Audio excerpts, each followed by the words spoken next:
Number 1. Missing things. For a while, when I was in my early teens, we lived in this really nice ranch house that was way out in the country. Although we didn't do much with the property ourselves, it was a pretty big yard.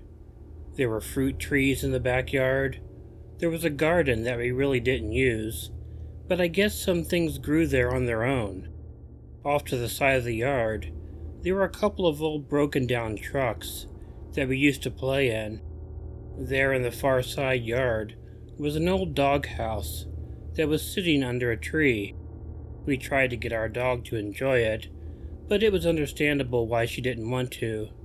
She was an indoor dog. I didn't really understand what it was like to not live out in the country. I didn't find that out until I was older and I went to college. Things like locking the doors at night were a totally new concept to me. All the places I had lived, there was no danger of doing that, or leaving your garage door open all night.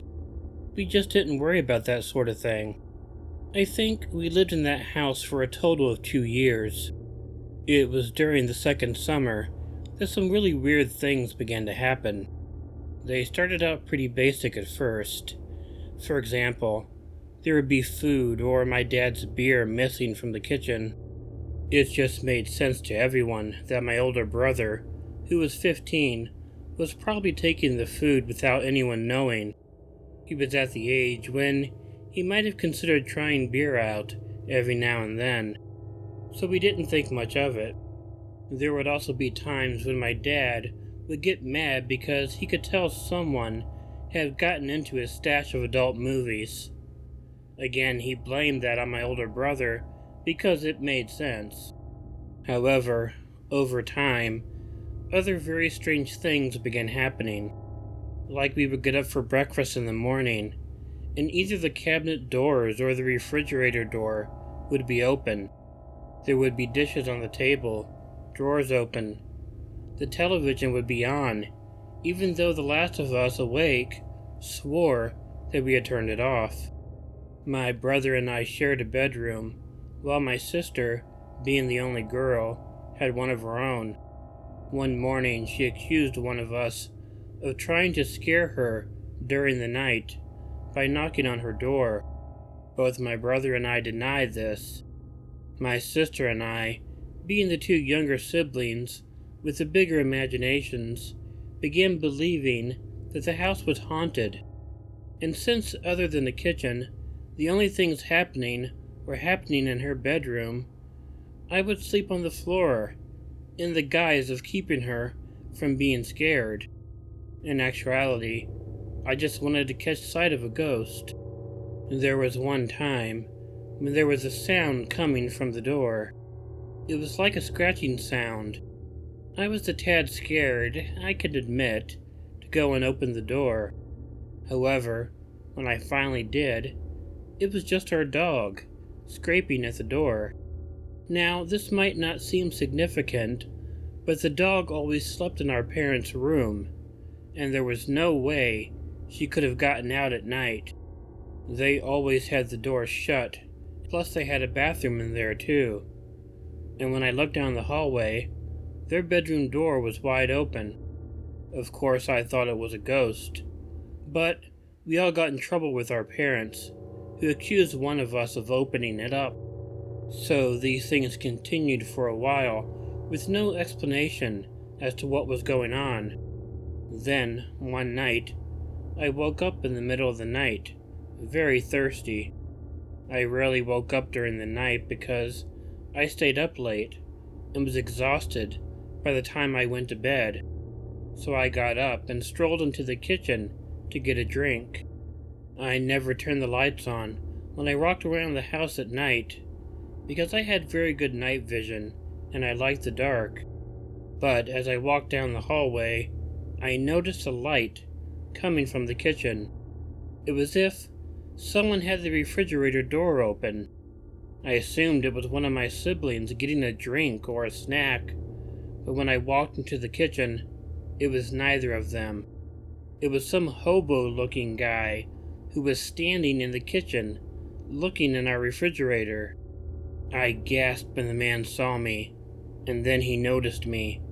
He turned and ran out of the sliding glass kitchen door, which I then realized had been opened. I went and woke my parents and older brother up, telling them what I had seen. They searched around outside, but at first couldn't find anything. However, the next day, after searching some more, my brother discovered signs that someone had been living in the old doghouse that I had mentioned earlier.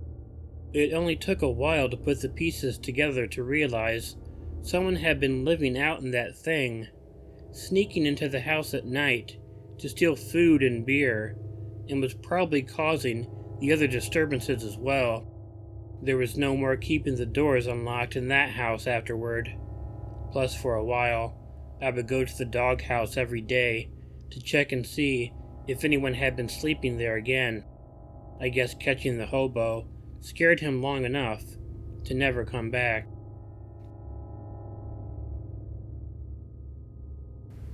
Number 2. Log roads. My dad owned a logging company when I was growing up.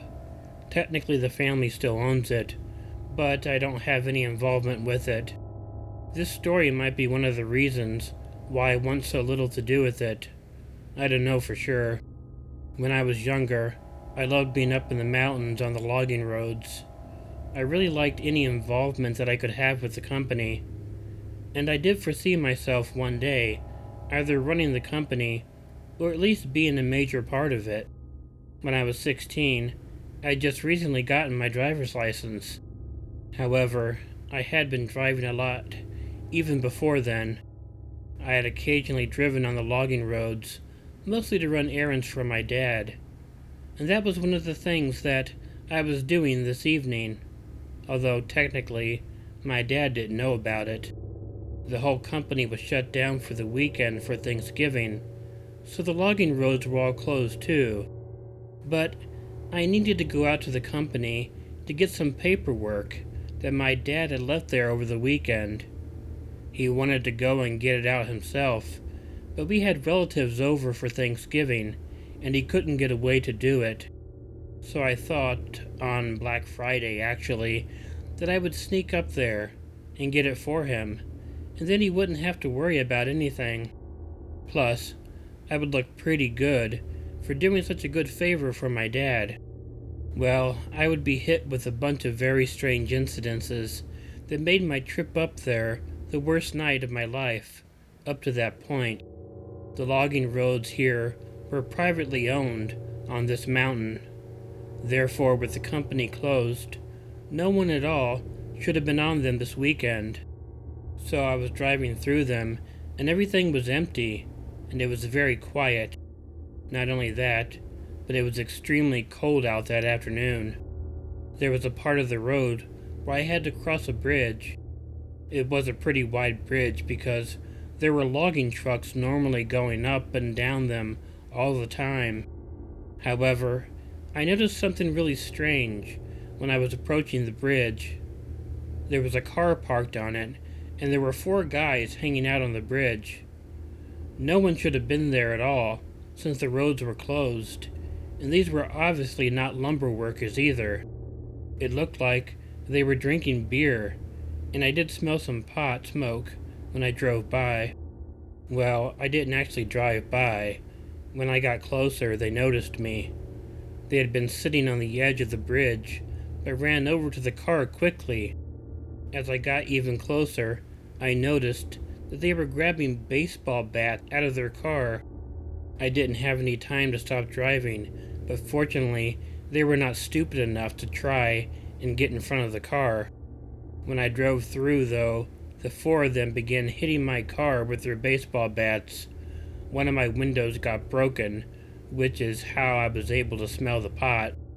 They really hurt my car pretty bad, but all I could do is keep driving and try to get away from them. I heard them yelling stuff, mostly yelling things at me I didn't understand. However, I did hear one person yell, "It isn't him," really loud. When he did, I was just pulling away from the guys. I then went and hit the gas on the car, pulling away from them as quickly as I could. I'll tell you what I believe was happening, which I didn't find out until later. A couple of the guys were arrested for trespassing on that land a couple months later. Apparently when the roads were closed, they would do drug deals up there. All I can guess is that a deal went bad, or something, and they lured someone out there in order to beat the crap out of him or something, and they confused me with him. But at the time, I didn't know any of that. All I knew is that I was attacked on a lonely and empty road up in the mountains. I needed to get to the logging company headquarters up there before my car broke down. It was pretty damn cold for being during the day. At night, it would fall to temperatures that would result in me being dead. I kept driving and my car was acting up from the damage that it had taken. I really thought it was going to fail on me at any time. However, even though it eventually did, I was maybe 50 yards away from the entrance to the HQ area. I got the car as far off from the road as I could, and then began walking to the entrance. That was when I heard something behind me. The car that the 4 guys who attacked me had was right there. They were coming after me, and I had no idea what to do. I thought they were far enough away that I could get to the entrance. I mentioned it was closed down, but there were security guards who were there, and they would be right at the entrance, so I knew I would be okay if I could get there. I began running as quickly as I could, trying to get to the entrance. I kept jerking my head around, and the car was coming up. However, when I got up right at the entrance, the car stopped and they got out. They must have thought that there was no one at all at the place besides me. They all stopped when the 2 security guards, complete with guns, stepped out of the security booth at the entrance.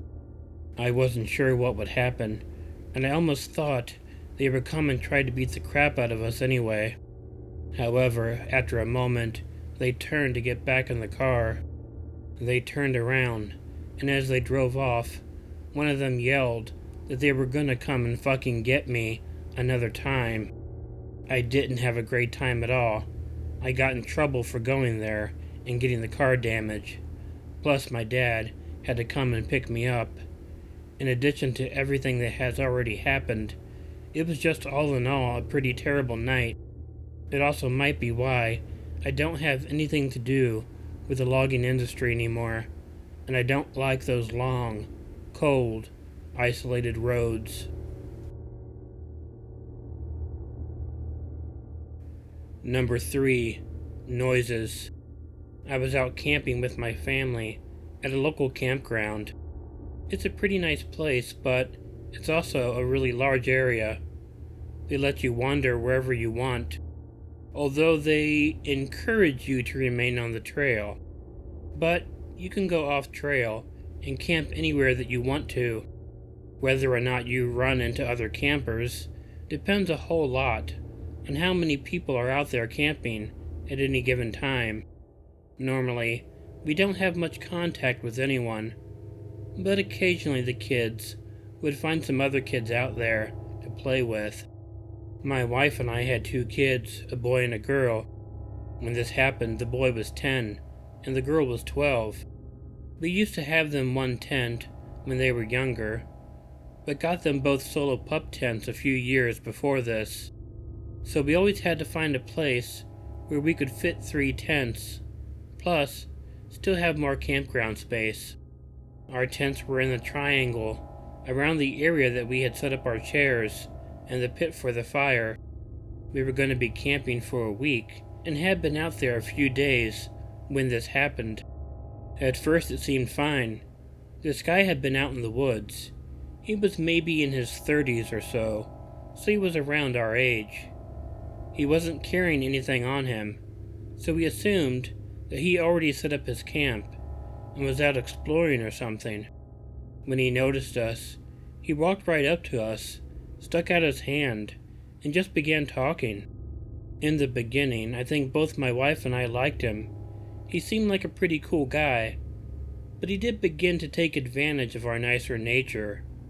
At least I thought that was what he was doing. He just made himself at home and wouldn't leave. We both tried making hints that we were there for family time, but unfortunately, he was one of those people who just can't take a hint. We eventually invited him to stick around for dinner, since it seemed like he was going to anyway. We also thought that he would leave right after dinner, but even then, he kept sticking around. It wasn't until we finally told him it was bedtime for the kids, and that we were going to get some rest too, that he finally decided to get up and go. We went up to bed, a little annoyed, but not really much. He hadn't come across as creepy at all. I've known plenty of people who are like that in life. They overstay their welcome, and they cannot take a hint. We went to sleep with no problem that night. I remember waking up later in the night. I heard some noises that were outside of my tent. It took me a little bit of time to realize that it was my son, trying to get me to open my tent up. He generally slept pretty decently through the night. He told me that he had kept hearing a noise outside of his tent, but actually on the tent itself. It was like someone was throwing pebbles at the tent. He kept hearing this little tapping noise, and it kept waking him up. I got up to check around and see if anything was out there. I looked around the camping area and called out a few times, but there was nothing there. I figured it was just an animal, or something like that, or that he had been dreaming. So I told him all of this and then just went back to sleep. The next time I woke up, it was because I heard something that got my attention.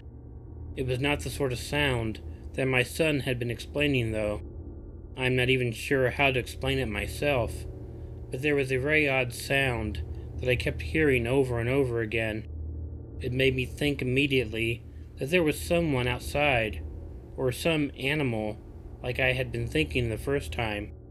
So I got up and grabbed my flashlight.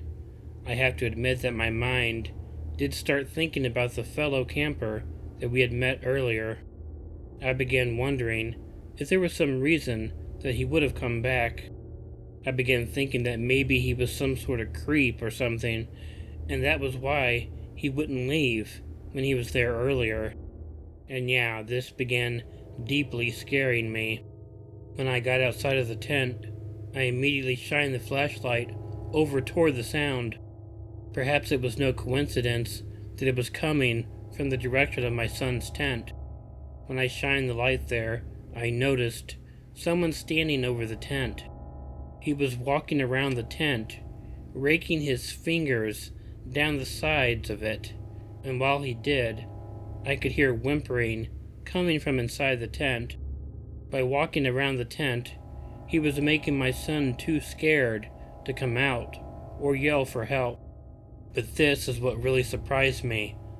I didn't get to see this guy for any good length of time. However, I could tell right away that it was not the guy that I had seen earlier. This was a completely different person, a person who immediately retreated into the night when I shined the flashlight onto him. I had to gather up the kids and get them in my tent. I didn't have time to feel bad for thinking poorly of the first guy. The kids slept as best they could in the tent with my wife, as I stayed up all night and made sure whoever this person was, who obviously got a joy out of scaring a little boy, did not come back to the camp. The next day, I had to go and report what happened to the camping area. That's a whole lot of stuff you won't be interested in hearing. But one thing is that I was not the only person who reported such a strange story from the last couple of nights. No one had been harmed, but someone definitely had been going around scaring little children. Hey y'all, Killer Orange Cat here. First, as always, I want to thank my paid Patreon members, starting with my 2 VIPs, Chiamerah Cat and Pixie Hopper 8. I also want to thank Heidi H, Chronic J, Stinky News, EricaOdd, Tracy Sellars, Kelli, Clark, and Broken Angel. I want to apologize if my voice sounds a little strained while you're listening to this video. It's a little bit strained today, but I wanted to really get a video out because I'd meant to get one out last week and didn't get around to it, unfortunately, because there was a lot going on. But I wanted to get this out today, so I hope the straining in my voice was not something that you didn't like or detracted from the story, so I apologize for that. But I hope everyone's doing good, and like I said, I'll have something out for Patreon soon, and I will post a notice about it on YouTube. In the meantime, if you like this video, please let me know by hitting the like button. If you're not already subscribed to Killer Orange Cat and you'd like to be, please hit the subscribe button and the bell to be notified of new content. Leave me a comment, which I'll try to get back to, and consider sharing the video with someone you think might enjoy it. If you have an original story you want narrated on Killer Orange Cat, please send it to the address included in the description.